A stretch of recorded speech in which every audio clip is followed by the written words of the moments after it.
Jadi satu kandungan hadis ini, orang yang sudah pernah bersahadat walaupun satu kali seumur hidup. Syahadat artinya mengakui bahwa tidak ada Tuhan selain Allah, Muhammad utusan Allah, dan dia mengakui adanya Allah.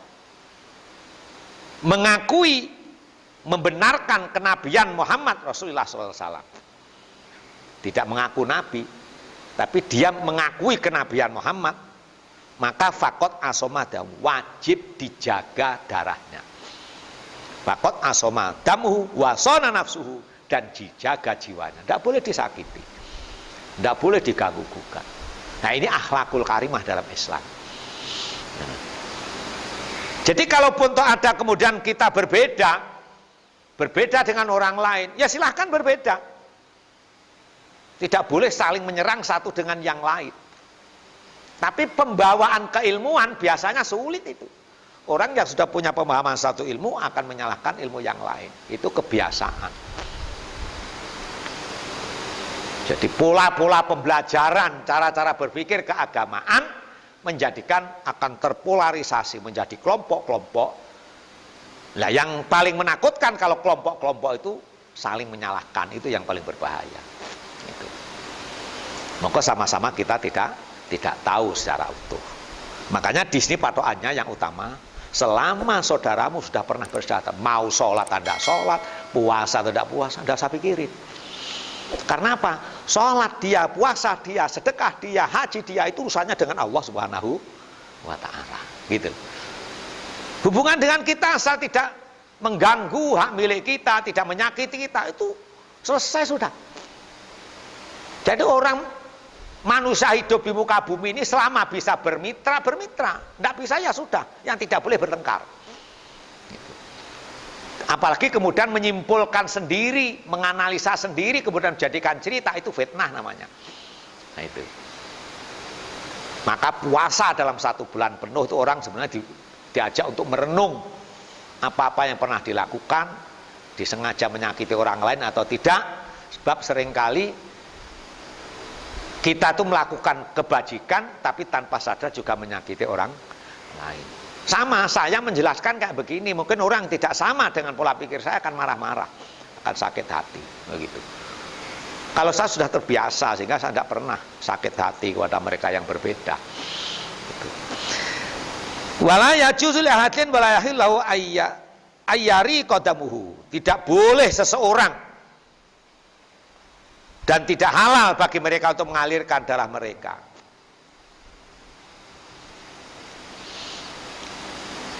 Wa tabaqu halil ismah mulazimatul ismin. Ini penjagaan kehormatan, menjaga kehormatan orang muslim yang sudah bersyahadat itu menetap selamanya.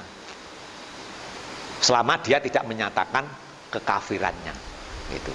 Nah, sekarang saya keluar dari Islam pokoknya gitu. Lah itu kemudian dibuktikan dengan perilaku-perilaku mengingkari kewajiban sholat, mengingkari kewajiban sedekah, mengingkari kewajiban puasa, lah itu halal, darahnya halal. Cuman yang menjadi muskil sekarang, yang berhak mengalirkan darahnya itu siapa? Nanti di terakhir. Kullu minhuma min sya'niha an turfa ismah an fa'iliha wa ta'analhu muhaddirud dami wa dhil janayat. Jadi itu semua menjadi tidak halal itu kecuali telah hilang dalam dirinya atau dihancurkan oleh salah satu 3 hal seperti di bawah ini. Pertama, qatlun nafsi amdan bighairi haqqin. Orang kalau sudah berani membunuh saudaranya dengan sengaja tanpa hak, maka keharaman darahnya atau penjagaan dirinya menjadi lepas. Yang kedua, azina ba'dal ihsan wa huwa zawaj. Berbuat zina setelah dia menikah. Namanya zina muhsan.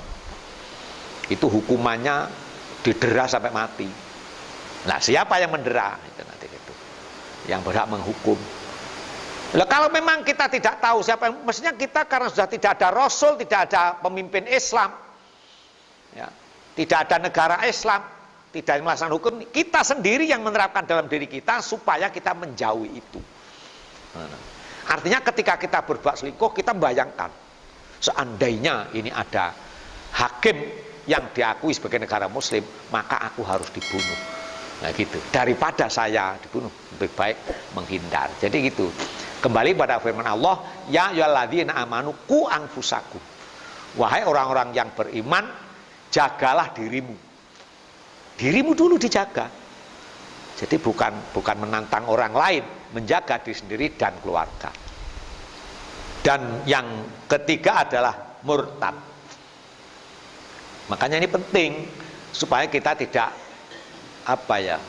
menganggap remeh ucapan-ucapan. Alah, puasa itu apa? Nah, ini kadang-kadang biasa begitu. Haji itu apa? Kalau betul haji tidak berubah kelakuannya sama saja, itu meremehkan. Jadi bahasa-bahasa kayak gitu dihindarkan.